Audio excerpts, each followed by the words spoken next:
everybody. This is the walkthrough video for Tuesday, which I thought was Friday. It's not. It's Tuesday, the 14th. Greetings. Please find your lab notebook, although I don't think you'll need it if you're learning remotely. More soon.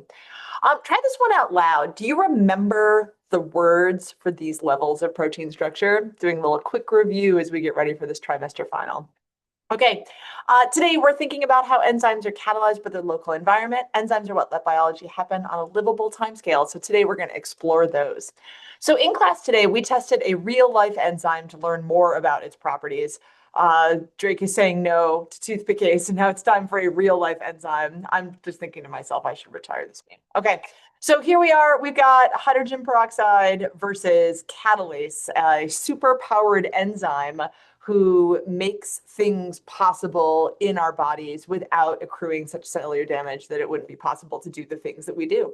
So hydrogen peroxide is used for cleaning wounds in first aid. It's toxic to living things, which is why it's used for first aid, but it's made by living things through chemical reactions that are necessary for life. And so catalase is an enzyme. It's made of protein. It's found in living things from bacteria to potatoes to people to yeast, which is our model system for today.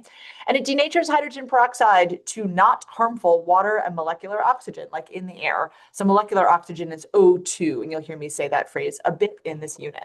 So what we did today was make these buddies. These are yeast spheres that have been made by taking sodium alginate and soaking them in a calcium chloride solution. It's like fancy molecular gastronomy, fancy restaurant techniques, only right here in our class. So because you were absent, there is nothing for you to do today, but it is important that you know, you go and look through the lab and think about what we did today.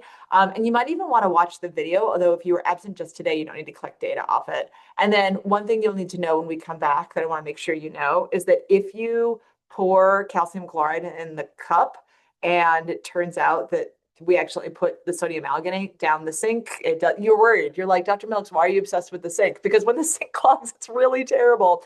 So when you come back and we do this lab on Wednesday, please make sure you are not pouring things down the sink. Okay, that's it for me. We're kind of in a quiet period here because it is time for you to start thinking about what it looks like to do review. So now would be a good time to go back and look through the multiple choice progress checks, through the sample topic questions and see if you can re-answer those questions. Now is a really good time to start looking through the review book for units 1 and units 2. I will ask you chi-squared questions, but I have the right to do so, but I will not make you calculate chi-squared. You'll have to like analyze it, but you won't need to calculate it out.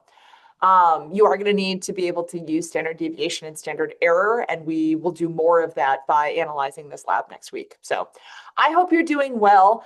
We'll talk more about the calendar tomorrow. All right, take care out there. See you soon.